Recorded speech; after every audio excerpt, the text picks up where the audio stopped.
Welcome to Flames Unfiltered. Time to talk some Calgary Flames hockey, talk whether we want to or not. Host the show, Brad Burud, Kyle Lewis. Kyle, good to have you with us. 196 episodes. We're 4 away from 200. Shit, really? Wow. It's a lot. It's a lot of talking. Yeah. I'll have to see what episode number I joined at because I can't remember now. I got to look that up. Probably 130-ish? 120? Yeah, sounds about right. Where does time go? Flies when you're having fun, right? It is, it's cruising by. So, not a lot of positives to talk about this week. You know what? Actually, it sucks. It really sucks right now. Yes, it does. It does. But, I texted you earlier. I said we're going to try to be positive here. So, yeah, I know. I got a couple Flames positive to talk about. But first, I'll start with a funny story as to what was going on prior to me coming on tonight. So, as most people know, I'm in a, it's later where I am. It's a little bit after 10 o'clock now where I am while we're recording. So you had texted me to see if it could go on a little bit later. And I was like, yeah, it's fine. Whatever. Like it happens. God knows I've done it to you. And I was exhausted. And I was to help my girlfriend fix the cushion on her couch because she'd washed all the covers. You know how it's a challenge to wrestle them back on. So yeah, that took more time than anticipated. So that kind of woke me up because it's a lot of work. But if I'm being honest, what really kind of brought me back to life tonight was the show Love is Blind. Oh, so, my God. I wasted I don't know how many hours watching season 1. So this is what's going on, okay? So I didn't realize this. But there are so many dudes that are addicted to this show. So I was like hiding this from everybody, like from all my friends. It's funny because this got brought up at work in my place of work a couple days ago. Brought up everywhere. So and I was like, "You guys watch that?" And I'm like, "I got suckered into season 1 and I couldn't shut it off." And it was like, it's kind of like one of those shows. Like I don't know if this. We'll get back to your story in a second. I watched Below Deck, and I'm like, why? I don't. That's embarrassing to admit. It's embarrassing to admit. This is all embarrassing to admit, or so I thought. So it turns out a bunch of my friends watch it willingly, alongside their partners and whatnot. But then I got talking to my buddy Claude at work. So Claude does the same job I do. He's an account manager. And, Claude's like that guy you want in your locker room. Like he's just good for the room. He's funny. He's encouraging. He's all those good qualities. So anyway, somehow I got talking to him about it and one of our inside sales guys. So, Claude's in his 60s. The inside sales guy's like 21. And they're both just amped about this fucking show. And they're so excited that I'm watching it. And I'm just like, I'm mind blown that everybody loves this. So that's the whole reason they're embarrassed and they want you to fit in with their embarrassment. But it's like all of us now. Like every dude I've mentioned this to has been watching it, and I never knew. So anyway, part of the reason I'm fired up is because tonight while we're watching it, there's this blonde chick, and she's just seeding dissent, right, and trying to break this couple up. And I'm like getting visibly angry at this television show and what a saboteur and what a bitch this girl is. Anyway, it's unbelievable. It's just got me. So then I leave. I come back to my house to do the show with you, and I'm just like, oh God, I wish I could have squeezed in one more episode. I'm like, well, I'm not going to sleep tonight if I do that. So anyway, the other day, I went downstairs, leaving like at work, getting ready to leave the office, and I run into Claude. And Claude and I always talk hockey. He's a big hockey fan, and he looks at me. He's like, "Did you watch last night?" And I'm thinking, "Watch what? Like, what game is he talking about?" Like the Blackhawks kicked our ass. Yeah, I watched it. He was talking about one of these fucking stupid shows. Like, you think he was talking about a playoff game? Anyway, so I guess I owe you a thanks because you were late tonight. I was able to watch one more episode of Love is Blind. Well, I apologize, but I guess if that's the gift I give, it's I felt horrible tonight because it's this has been a train wreck for me. It's off the rails, and it's not going to get any better because tomorrow I got a plumber coming to my house to do some work, so that's freaking ruins half a day, and then I'm coming out of retirement Friday and Saturday night. You're what? What are you playing hockey? No, I'm not playing. I'm doing color for a junior hockey game. Coming out of retirement. Can you get me a link to that? Can I listen to there? Yeah, I could probably figure out a way to send a link to you. Yeah, Because there's no way I'd rather spend my long weekend rather than listening to your voice. I'm sure that's right. Yeah, shut the Love Is Blind off because we're listening to Never.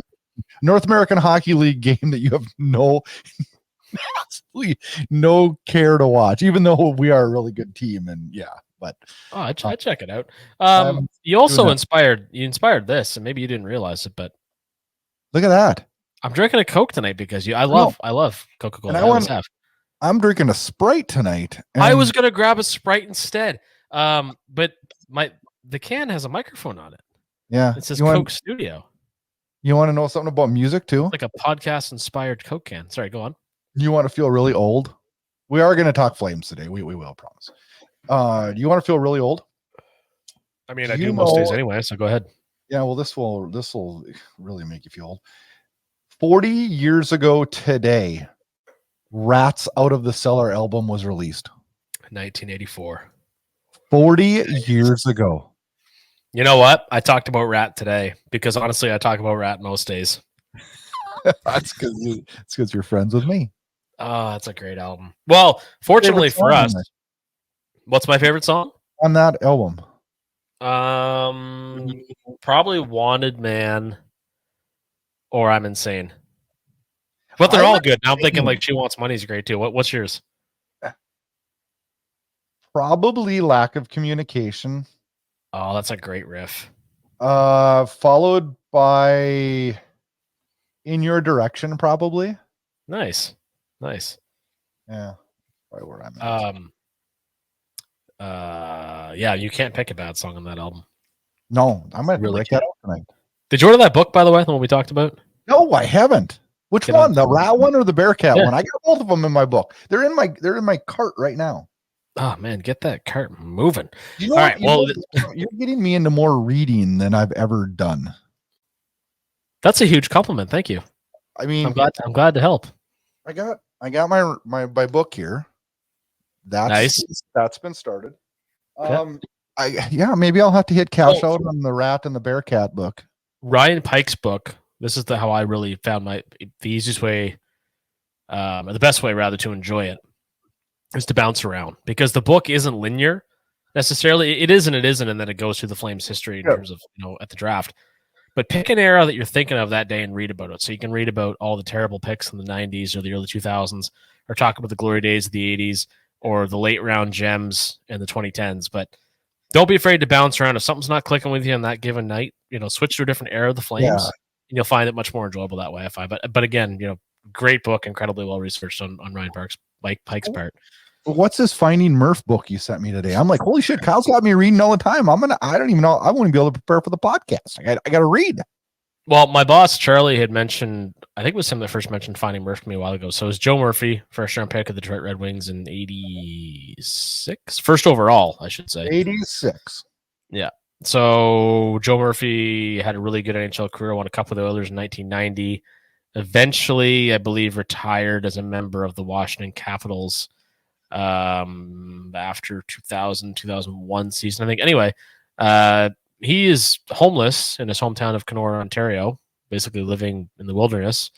And the book is about his life and his discovery by Trevor Kidd and Rick Westhead, who's investigative reporter here. We've talked about Rick on here before in terms of his role in uncovering the World Junior scandal.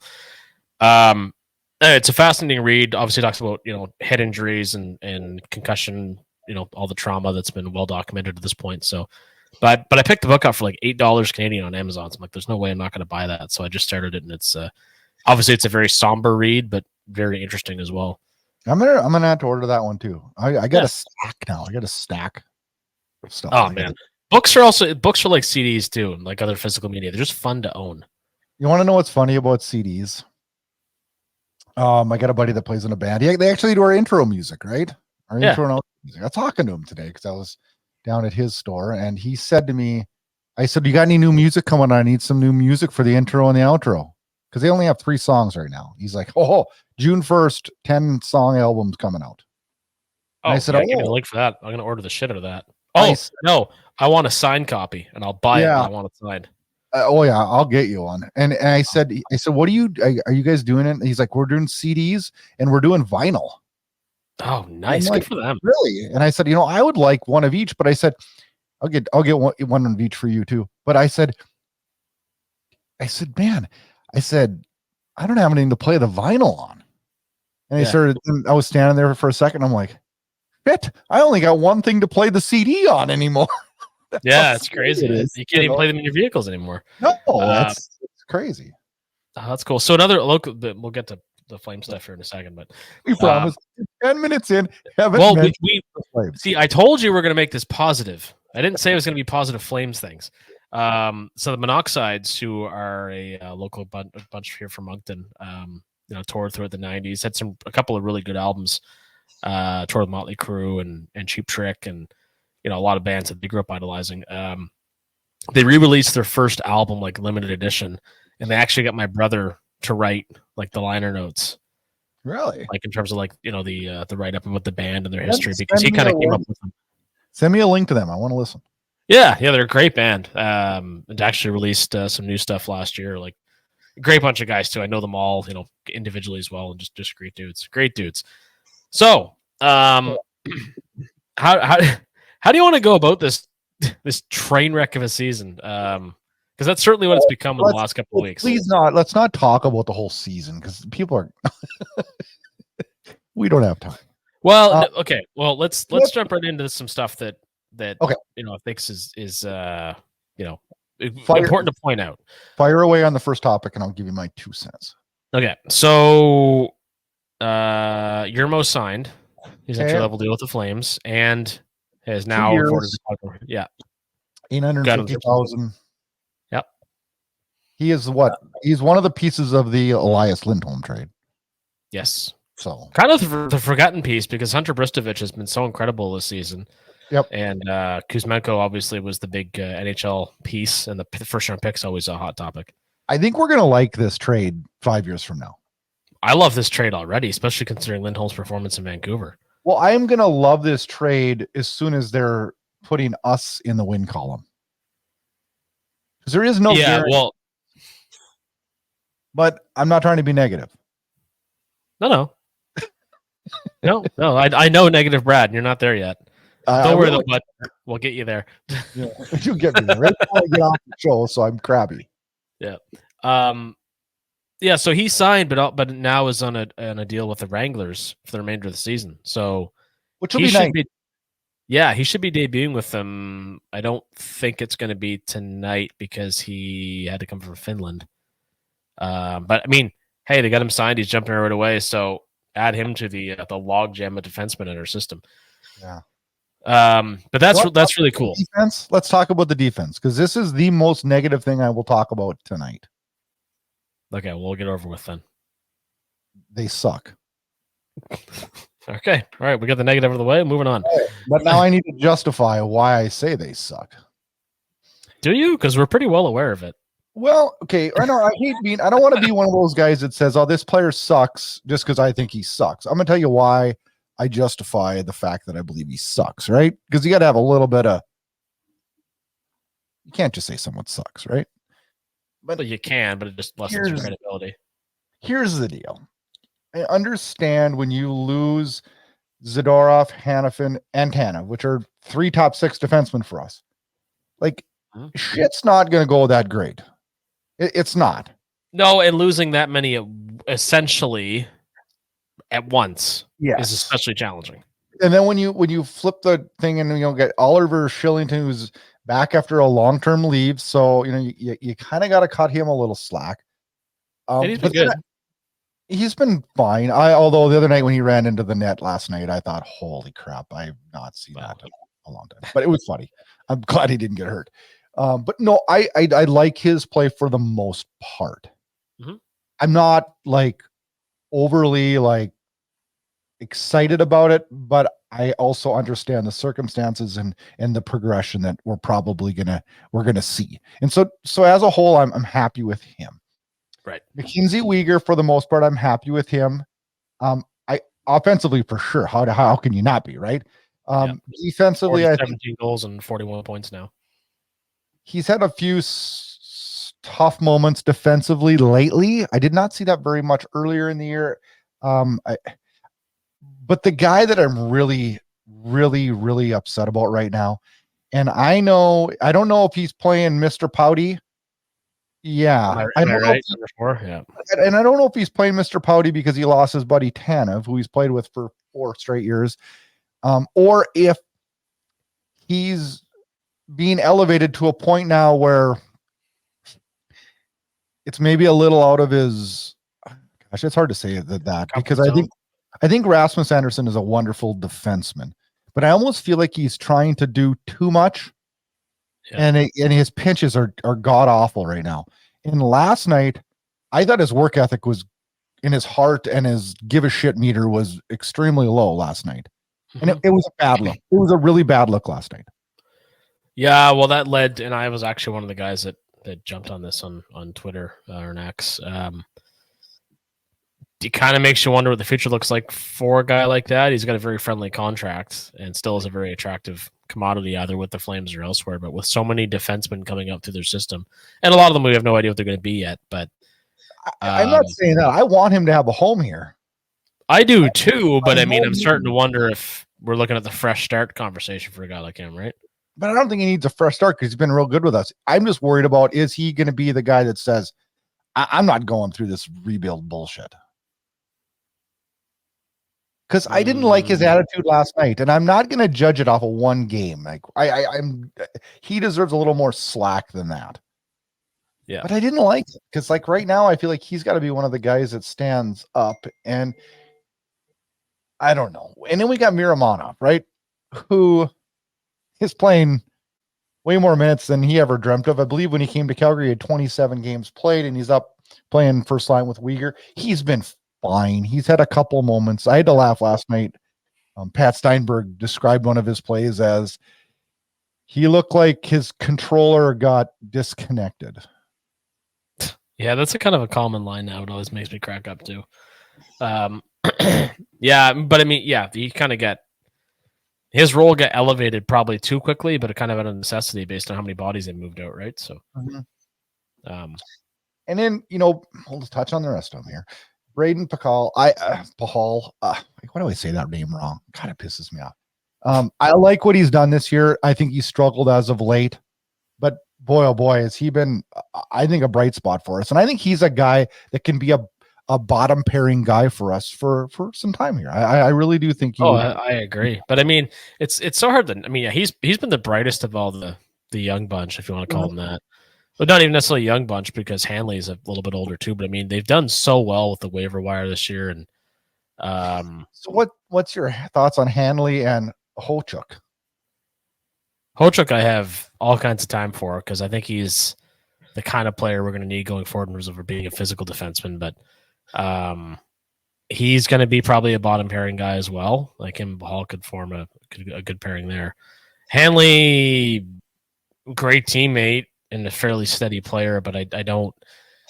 One of those guys is going to get pushed aside over the course of the summer, I suspect, based on the guys coming up and other possible acquisitions because Conroy has cap space and won't be afraid to use it. Although we all hope he does so responsibly, which we have reason to believe he will because he has done so to this point. It's going to be interesting. The D is going through an immense transition period right now with the wealth of experience out the door. Yeah, well, of course they are. Which kind of explains, or could explain, maybe the hesitance to really run with Dustin Wolf because you and I have talked about some concerns about him getting shelled. And he could very well get shelved behind this D if they just, ran him for the rest of the season. So I think I'm going to be a little bit careful with him. So do you think in the offseason we have to target a defenseman to help here? I mean, we can't run in with these guys next year, can we? Well, I think so, but we're going to have to move a couple bodies out. Some of these depth pieces are going to have to go because so many guys are moving up through the ranks, whether it be the Wranglers to the Flames or from the ECHL or junior leagues or overseas like Jurmo to the Wranglers that, there's only so many spaces. Well, I mean, I think Solovyov has a chance to make this roster next year. Yep, he does for sure. I don't know. But I still think you need to have one more veteran guy here to help out.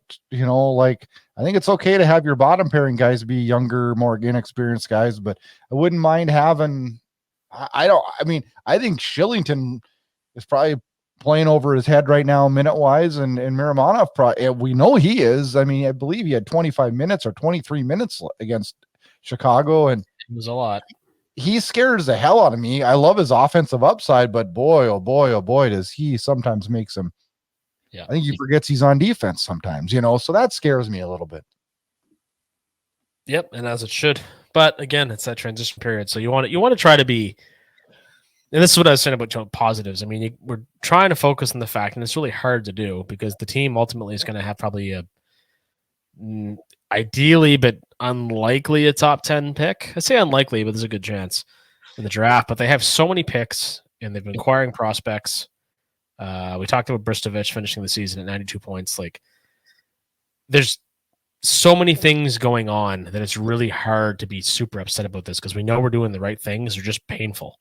I know. And I thought about it for a future episode here in the coming weeks. We need to kind of come up with a friggin' manual to survive I mean, this show's going to be a therapy session. I mean, it is. Well, that's what we're talking about, bands we love and shows we love. Kyle, it's not going to be easy. I am worried about how I'm going to mentally handle a shittiness. I mean, last night really, it was very deflating. It was very, very deflating. After the Buffalo game, I was just like, oh boy, this is going to get ugly. I ended up watching. I watched a good chunk of the Flames game, but I was between that, playing some Zelda, and watching the Bruce the Barber Beefcake episode of Dark Side of the Ring. Those two latter things took far more of my attention than the Flames game because it became very clear very quickly how that game was going to go. It's really, really frustrating. But again, this beats the hell out of limping into the playoffs. Not in the short term, because you always want to make the playoffs. And anybody who says otherwise is either a shitty fan or they're full of shit. Like, you want to get there, but narrowly missing all the time or acquiring too many older players, bad contracts, giving away prospects, draft picks. I mean, we're still in a pretty enviable position, and I do think this can be turned around relatively quick if the right moves are made. Sharangovich has been a great find. Hubro, which has been talked about at length, since the turn of the calendar to the new year, he would have been on pace for prorated a 68-point season, which is far more in line with what we'd expect from him. So hopefully that continues in the next season. His give a shit meter has been awful the last two games. But everybody's has. Kadri was terrible last night too, I felt. Yeah, but I mean, Kadri was god awful for half of the year last year because he was pouting.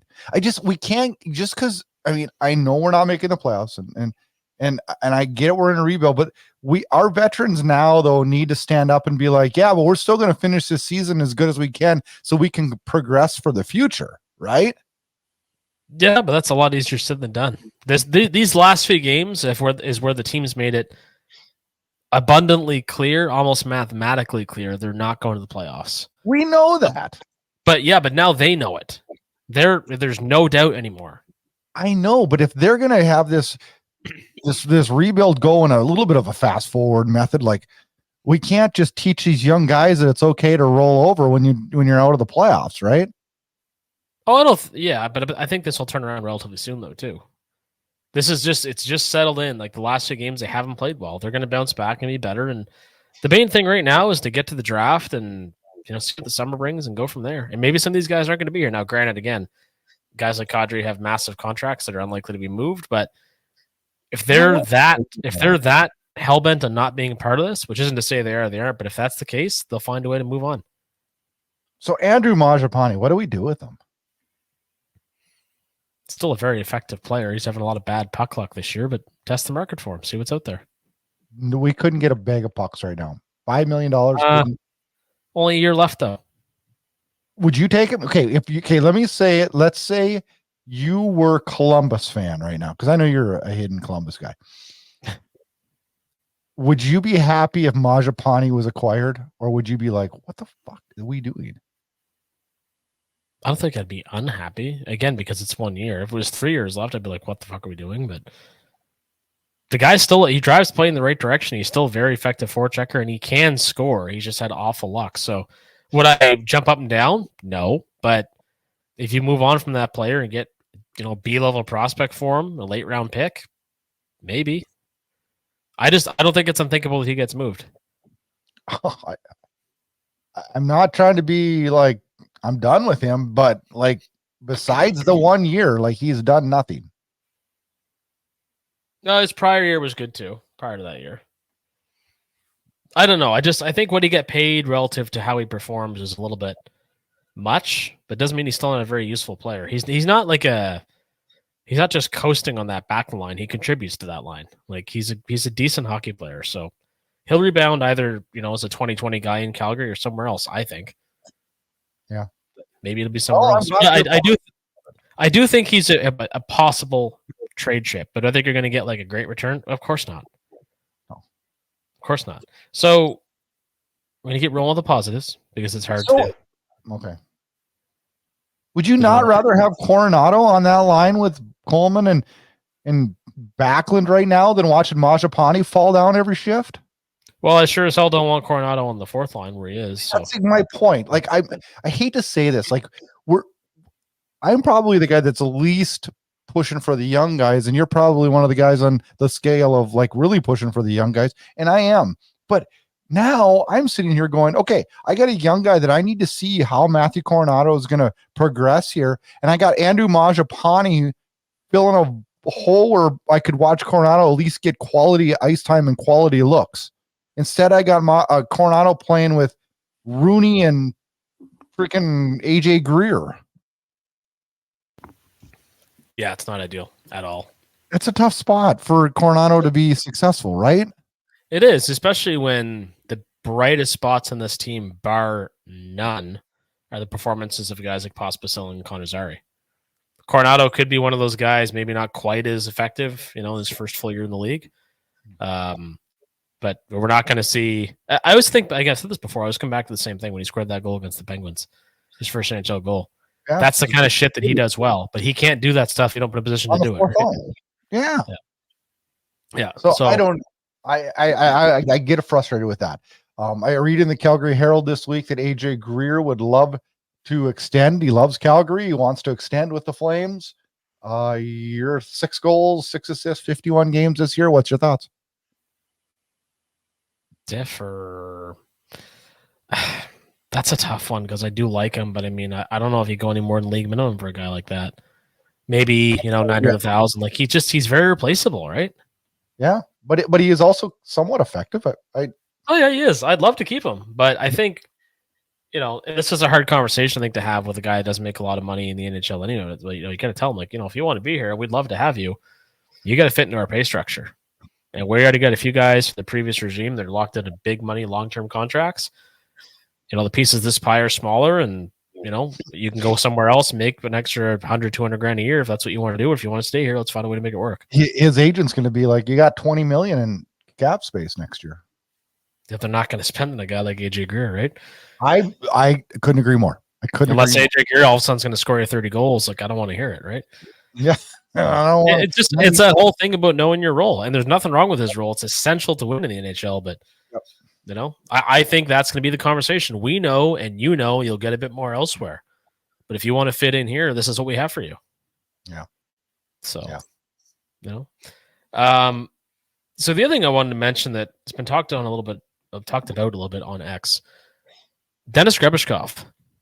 So of noted Edmonton Oiler and New York Islander fame, now 40 years old, retired NHL defenseman. First time in at least a long time, maybe ever, the Flames have a Russian scout who scouts Russia. Well, we got like 80 Russians now on the team.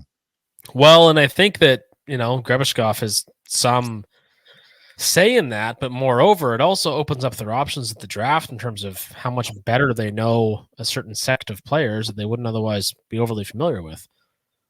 So they added him to the coaching or to the scouting staff last September, I believe it was. And this is a sneaky good move that really never get talked about. Like you talked before about how very few people talked about Huska's performance as a coach, which has come up a few times, but not much talked about. And this Grebishkov thing, barely talked about, but looking how many Russian players we have and how many good Russian players obviously there are, coming up through through the minor ranks or from overseas. Like, this is a really, really valuable thing to have on a team that's in a position, especially like the Flames are. Yeah. No, and I agree with you. I agree. My worry is a little bit is with the volatility of the way things are going politically in the world. If that escalates more, what's the ramifications for those players in the league? Well, it's interesting because without getting into a huge debate about it, and I will say, if you haven't watched it yet, watch The Atomic Bomb and the Cold War on Netflix. It's the most succinct, fascinating historical lesson from World War II to the present day in terms of Putin's regime, what's going on there. It's absolutely mind blowing. And I'm not trying to get off the topic. I'm just stating that, like, yeah. Well, I and yeah, have some slight hesitations on drafting Russians because honestly, I don't know if they're going to be allowed to leave. It does worry me. Yeah, and it should, but presumably, if history repeats itself, I suspect it's going to be like a McGillney type situation for a lot of guys, like with the old USSR. They're just going to start defecting. Yeah. If they're one way or another, I mean, over time, because defecting. Yeah, so we'll see how it all plays out, but it's interesting to think about. Something to think about. Yeah. One thing I wanted to ask you about, Dan Vladar out for the season, surgery. The team says, they want the proper rehabilitation period required for full recovery to ensue that he's ready for the start of the 24-25 season. So we got Markstrom and Wolf for the rest of the road.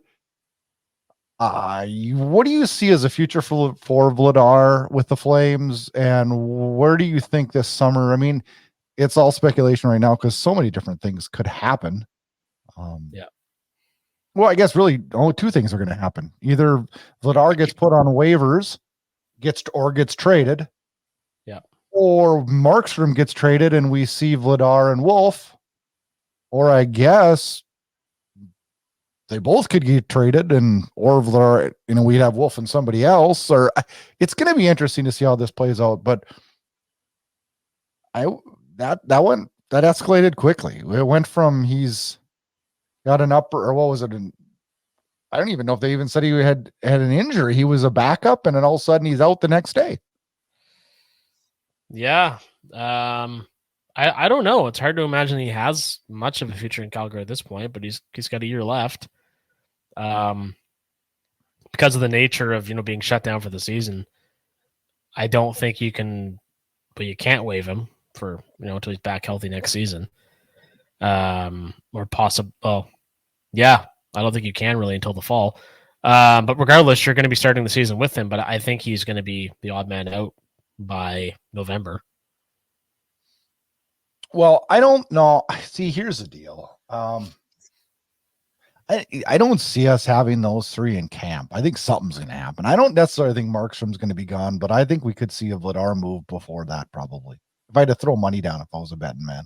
It would just be a matter of getting rid of him then, because the situation is not going to be conducive to any kind of a return, which is fine. You have a logjam of goaltenders. We all remember the three-headed monsters of the past, a la Ramo, Ortio, and Hiller. That type of stuff just doesn't work. So if Wolf shows well down the stretch, has a good training camp next year, then the writing will be on the wall, I think. Unless the Markstrom trade happens, which is still a distinct possibility. It's one of those things we're going to be revisiting in the summer for sure. And it could get, we'll probably talk about it a lot this summer. And I'm interested if that was to happen, what the return would be. I think we've went back and forth on the show about that probably too many times. But yeah, that'll be interesting to see how that all plays out too. But goaltending will probably be a pretty hot topic for us over the off season. Well, I think everything will be, because everything, there's openings at every position of the team, basically. There's cap space. There's lots of draft capital conducive to making trades. It's going to be interesting. It should be a fun summer. They were talking today, I believe it was on Barn Burner.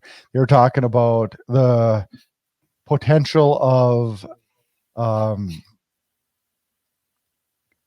us going out and getting a UFA this summer, a big player, or is Connor going to be aggressive, or is he not going to be aggressive? What do you think this summer? Do you think he's going to be aggressive, or does he have the balls to lay down an offer sheet? I can't see him do an offer sheet. just because there's so much money involved in doing that. Like, it just, I don't know who it would be. I guess is part of my hesitance to. Well, the guy they mentioned was Quentin Byfield. Yeah, I'd love to have him, but I don't know. Is it really something? And I don't want to go full Kevin Lowe, Brian Burke here, because I don't think it'll ever get that toxic again. But as a fairly new GM in the league, do you really want to be the guy that, you're trying to establish yourself? And that's or do you want to be a winner? At some point, someone's got to have the balls to do it. Somebody will, but it's going to be a team that has a lot more to gain from it than the Flames would, I would think. I don't know that they're in a position where that would make a lot of sense for them because there's so many other holes to fill, right? I don't disagree. But it's going to be interesting though, because I mean, Conroy is going to have everything at his disposal in terms of, like, he can do some things this summer, and I mean, the message from ownership, to try and be competitive year over year with the money they're spending on the guys that they have on long-term deals, like, we're not going to see anything like, the Troy Bauer contracts or, that kind of stuff we saw in the past, the Dougie Hamilton trade. Like, I can't see it, but he's going to try to tweak this roster to make them, win now as much as he can. So might be a couple surprises in store, and maybe an opportunity is one of them. Oh, I doubt it, but I would love to see it just because the excitement would be. Oh, the fucking drama, man. It's would unreal. be amazing. All right, X Factor time. Big Daddy Kip. I am predicting Kuzmenko will come back to camp next year looking more like the guy who played for Vancouver last season. No point moving him in the offseason for peanuts. See if you can get it going again and maximize that return. Yeah. Where do you see this going? Where do you see Kuzmenko going? And what's your evaluation in the games we've seen thus far? He's one of the only skillful options we have, quite frankly. I agree with this 1,000%. 1,000%. I agree with the fact that it hurts us nothing next year to try it and see. If we had him for the full season, our power play is 5 positions better in the league. I honest to God believe that. Only 25th then. But you know what? Maybe that's another 6 points in the standings, right? I know. Talking playoffs, right? I know. But I think no matter what you do with him, Big Daddy Kip is bang on. You got to keep this guy and turn him into a tangible asset again. Because if you let him play, that's what he'll do. So would you be ballsy to extend him? What's he have left? 1 year? 1 year. Probably not, because I don't think the game's going, because he'd be an attractive rental at the deadline next year, right? I think you do exactly what Big Daddy Kip is saying. That's right. The name like Big Daddy Kip, you better fucking do what he says. That sounds like it. That sounds like it. That was a good X Factor, I thought.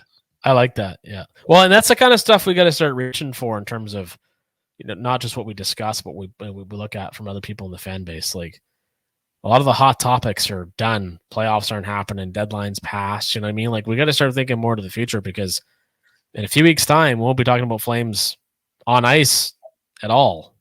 No. So then what do we do, right? Then we get to talk about the teams we're each cheering for. Yep. What we expect to see in the playoffs, and that's going to be fun for different reasons. But again, to summarize what we've talked about here today, we're doing all the right things. They really hurt. It does. It's tough. You want some good news to leave here? I thought what Michael Bax's little daughter Tilly did with the T-shirts for cancer. Oh, that was cool. Yeah, that was cool. It's really cool. Really, really cool. And I have to tell you a quick story about my daughter. And then we'll let the listeners get out here. My daughter's 9. She's a huge hockey fan. She's taken it in the last 18 months to the point where she came up to me and said, "Dad, I want to play hockey." She had told me up until then that I don't want to play hockey. So I signed her for hockey this year. She's did really well in her first year. She's advancing pretty well. Last night was the start of spring 5-on-5, which is just scrimmage basically, but they have them play a level up to the level they're going to next year. So as we're driving to the hockey rink, she is nervous as can be. And I said, how are you doing? And she says, "Well, I'm thinking about something." I said, "Well, what are you thinking about?" She says, "Well, I've been thinking all day what I want to be for Halloween." And I'm like, Halloween. I said, geez. I said, that's like, October. You got a long time. And I said, what do you want to be? She says, well, I should probably be a hockey player just because I started playing hockey this year and I really, really like hockey. But being a normal hockey player is kind of boring because a lot of people do that. So I want to be the guy in the suit that watches the game from up above. I'm like, what? I'm like, you want to be a healthy scratch for Halloween? So yeah, I got a daughter that wants to be a healthy scratch for Halloween. That's pretty embarrassing. Like somebody wants to be a backup goaltender. Yeah, that's worse. So she's not even dressing. She doesn't even want to dress. You know what? I kind of admire that. Admire that. So, what do we got ahead? Thursday, Calgary goes to St. Louis. Probably be ugly. Saturday, they're home against the Kings. Hockey night in Canada. And then Tuesday, the juggernaut Anaheim Ducks come to town. So if you do this on paper, we'll lose to St. Louis, beat the Kings on Saturday night in an exciting game, and then lose to Anaheim on Tuesday. Yeah, that sounds about right. Put some money in Vegas. In the meantime. Ooh, what'd you buy there? I didn't buy it. It's on eBay. Daniel Tkachuk game-worn jersey. How much is that rolling? About $450 Canadian. So if you would have asked me what number was he, I wouldn't have been able to say number 10. Well, it's not. Yeah, well, and I didn't remember either, but it's cool because it has a 2000 patch on it. But also, he was really, really, really good until he had a concussion. Really? Like if you look up his stats, he was, for a very dark period in Flames history, he was a comer, and then he got laid out, and he's probably a chapter in Ryan Pike's book. Oh, he is. Well, he's talked about, actually, he's written some cautionary tales for other first round draft picks since then, in terms of the pressure and expectation, all that's pretty cool stuff. But anyway, your weekend predictions, I think, are spot on. I think there's going to be lots of stuff happening in the weeks ahead concerning a lot of Flames prospects, and just general directional stuff in terms of, how would I say that? I guess what I'm trying to say is, like, I'm really looking forward to the end of the season for the press conference. Or you're looking forward to so you don't have to watch this anymore. Well, that too, because I'm just going to keep playing Nintendo if they keep playing like they did against Chicago. We've got to just do our best to have fun with it, though, right? I mean, we did have fun. We talked about Love Is Blind. You can't have more fun than that, can you? What are we talking about next week? More Rat. What are you doing this week? Are you got big plans this weekend? Well, no, and I couldn't be happier about it because I'm burnt the fuck out and I want some time off. Well, it's good to just take a weekend. I had a weekend at home last weekend. It was just really nice. So. Oh man, it's the best. It's just the best. It is. So. It is nice. This week I got junior hockey to do. So, and I will be listening and scrutinizing your every move. Oh, geez. Hey, get on Amazon and get that cart. Check out. I'm gonna. I'll just stay home and read all weekend. There you go. Perfect. Yeah. You best get at it because you want to get the stuff by Anyway, I won't get it 2 days in the U.S. It takes way longer. It used to be 2 days, right on the money. Now it's. Well, we're gonna talk. We'll talk some more music in some future episodes. We'll also talk about our favorite hockey books. I think that'd be fun. I saw a book in my shelf last night. Have you read Fabric of the Game? No.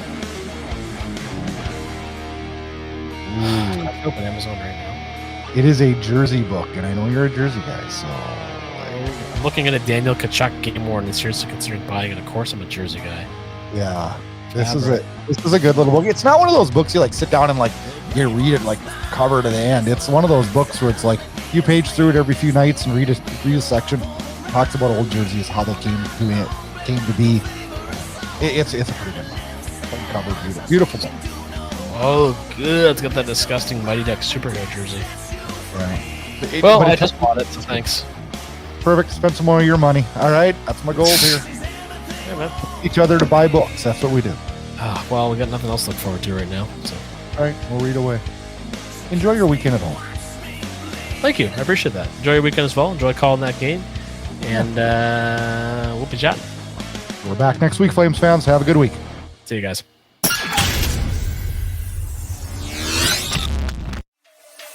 Thanks for listening to Flames Unfiltered with Brad Burud and Kyle Lewis, your source for unfiltered Calgary Flames hockey talk. Keep it locked on flamesunfiltered.ca. Subscribe where you get all your podcasts to never miss an episode. Flames hockey talk every week, presented by Inside Edge Hockey Media Group.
Listen, don't call on the phone no more, but I hear she's still getting around. Cut all ties with this girl, but somehow she's still hanging around. Been all over this country, but I still find her messing around. She's just lining them up and knocking them down, dealing out that grounded pound.